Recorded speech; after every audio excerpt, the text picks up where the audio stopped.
This video will cover the disassembly, inspection, maintenance, and reassembly of the internal parts and body of the HammerHead PowerPort Boltless Pneumatic Piercing Tool. This video does not cover the service and maintenance of the head assembly.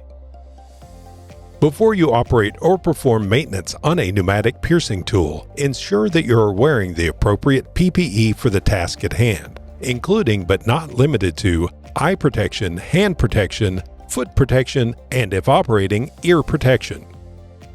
For more information, refer to your tool's operator manual. To perform the service procedures within this video, you will need the following tools: tail bolt socket, a wrench sized to the external whip, torque wrench. To begin, secure the unit to the work surface using a chain vise. Use a wrench to loosen the external whip. Use your hands to unthread the whip and remove it. Inspect the whip for damage and wear and replace if needed. Use the socket to loosen the tail cone. Be sure to properly align the socket to the indentions on the tail cone. Unthread the tail cone by hand and remove.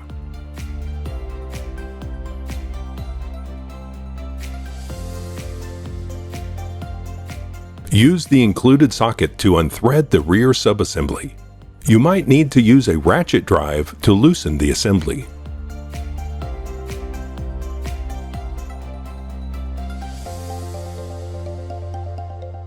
When it is fully unthreaded, carefully remove the subassembly from the unit and set aside. While removing the subassembly, hold the striker to keep it inside the unit.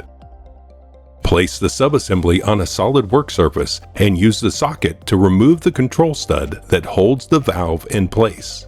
You might need to push down on the valve to loosen the stud. Set the stud aside. Remove the valve. Remove the control sleeve. Remove the rear anvil.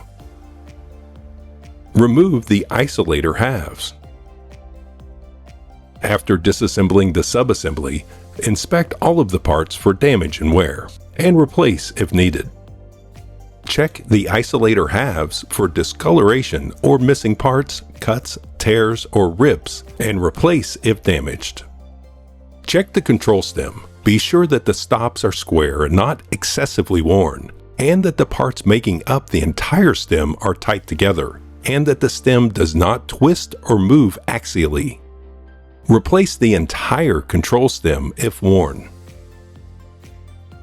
Inspect the rear anvil threads to be sure that they are clean and that there are no cracks, and inspect the stops on the inside of the anvil.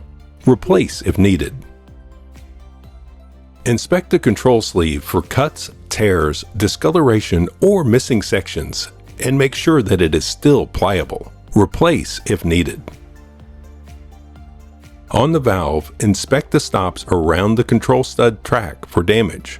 The corners of the tab between the two tracks should be sharp and not rounded. Check the valve for chips, breaks, or excessive wear, and replace if warranted. Also inspect the valve rings and make sure that they stand proud of the valve ring carriers and are not damaged or showing wear. Replace the rings if needed. If the valve rings need to be replaced, place the valve on the edge of a stable work surface with the end with the valve ring that you will be replacing facing down.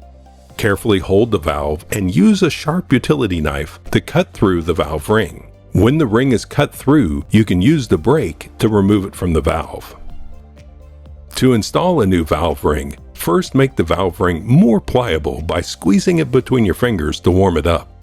Place one side in the ring groove and use your thumbs on either side of the part that is in the groove to work the ring into place. Place the valve ring compressor on your work surface with the tapered end up and insert the valve into the compressor, being careful not to pinch the ring. Leave the valve in the compressor for 5 minutes to allow the valve ring to return to its normal size. Repeat the process for the other valve ring. Reassemble the control stem. Apply anti-seize to the bottom of the control stem and install the isolator halves on the control stem, being careful to line them up properly on the stops. While holding the two isolator halves together, slide the rear anvil onto the top of the control stem and onto the isolators. Rotate the anvil to properly seat it so that the isolators are all the way in. Stand the control stem assembly on your work surface with the tail end down. Slide the control sleeve onto the control stem and align the cutouts with the tabs in the anvil. Make sure that it is fully seated into the anvil. Install the valve onto the control stem with the end of the valve with the valve ring closest to the end, pointed up. Rotate the valve to align the control stud threaded hole so that it is visible within the smile of the valve cutout.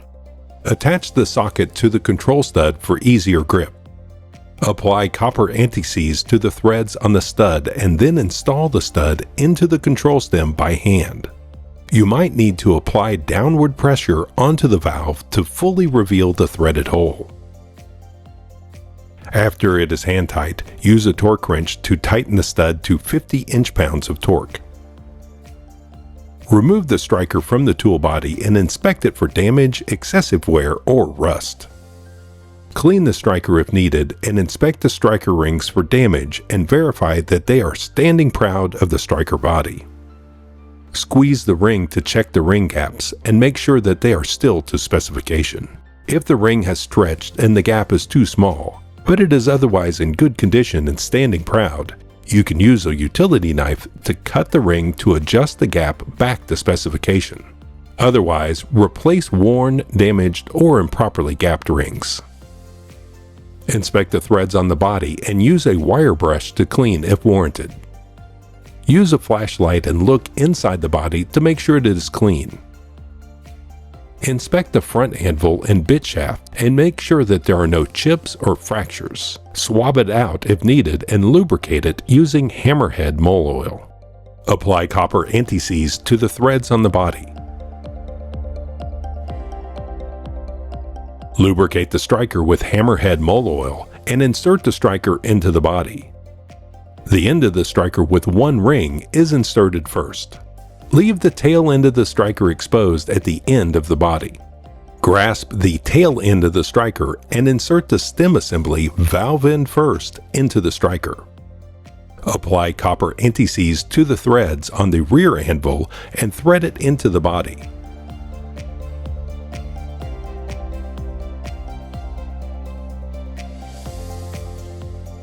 Use the socket to tighten the assembly into the body to snug.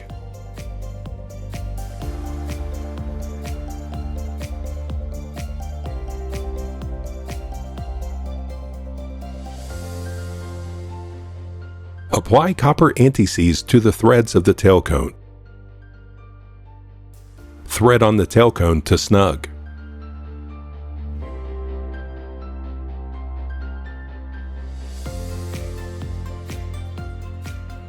Use the socket with a torque wrench and tighten the tailcone to specification.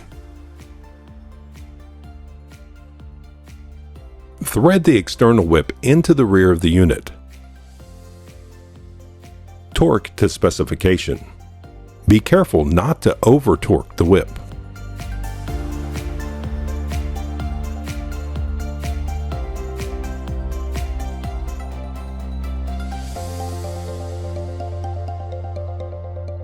Do a tip test to verify good striker movement, and then your unit is ready for action.